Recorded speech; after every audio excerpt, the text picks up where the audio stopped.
Just to clarify, so the storms that we saw earlier today were remnants of that storm, right? But they kind of broke apart, thank goodness. Yeah, they weakened, obviously, as they moved away from the center part of the nation. I mean, those storms had been going since this time yesterday evening, so eventually they do fall apart. They came through here with some gusty winds and heavy rainfall, obviously pretty noisy there in the mid-afternoon, early afternoon. Now we're kind of waiting for the cold front to approach now, and once that actually approaches, we do fully expect for new storms to ignite here this evening. You've walked outside, it's pretty juicy out. The atmosphere is certainly primed for a second round of storms.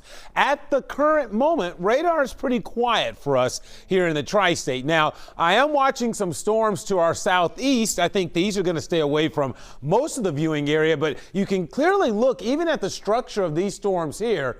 They are certainly nasty and ugly looking storms and kind of speaks to the environment that we're dealing with out there at the moment, which is becoming increasingly favorable for severe weather. Now, currently we are not under a tornado watch. I do expect for us to be under a tornado watch later on this evening. There's a lot of thunderstorm activity out towards the west, out west of Indianapolis, even a tornado warning or two. This should generally stay north of I-70. What I'm keeping an eye on is anything in this corridor here that develops in central Indiana, and there are signs of storms attempting to go up. So with that in mind, obviously we've got the enhanced risk for severe weather around the tri-state through the evening and into the early overnight hours. Most of this should wrap up before or close to midnight, so it's not like an overnight deal.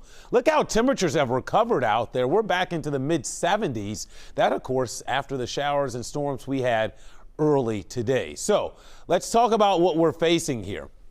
Large hail a concern, certainly the threat for a few tornadoes out there as well, along with the threat for strong damaging winds. Here's how things will play out on Futurecast. I actually think we're pretty quiet here early this evening, probably through 7 or 8. Somewhere in that window, as you can see, it's pretty quiet across the tri-state. As we get into the evening hours, that's when storms will begin to move through. And anytime you have a discrete or lone storm that's being suggested across northern Kentucky, for example, these are the type of systems in which we're concerned about. In addition, some of those storms that will be rolling across our northern communities. Notice through 11 o'clock, it's storming out there. By midnight, the bulk of the activity is starting to push east, and I think the severe weather threat is starting to wind down. It may be as late as 1 a.m. before it completely clears everyone. Then it's quiet overnight.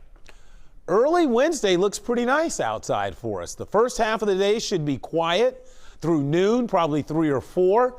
And then tomorrow evening, we're likely to get more strong to possibly severe storms in here. I'm more concerned about this evening than I am tomorrow evening. But that said, there could be another round of storms. But I think tomorrow's severe threat will really, especially with the tornado threat, will be focused much farther to our south. We're at 75 right now. Look at that dew point. Very close to 70, so plenty of fuel for storms this evening. So we'll keep an eye on it. I think after 7 or so, it turns pretty stormy for several hours before things quiet down closer to midnight. Eventually, rain will fade. Mile 63 tonight. Tomorrow, partly sunny and warm with storms in the evening and tomorrow night. Here's a look at your day planner. Could get some stuff to pop up as early as late afternoon, but I really think it's a nighttime thing tomorrow with showers and storms. So with that in mind, I've left Wednesday as a weather impact day. There could be some scattered showers that linger into Thursday. And, well, if you're making plans for Mother's Day weekend, scattered rain chances in here on Saturday, but then it looks pretty nice. A little bit cooler in the 60s on Sunday for Mother's Day. All right, Kevin, thanks so much. High interest rates could add thousands of dollars to the cost of your next car.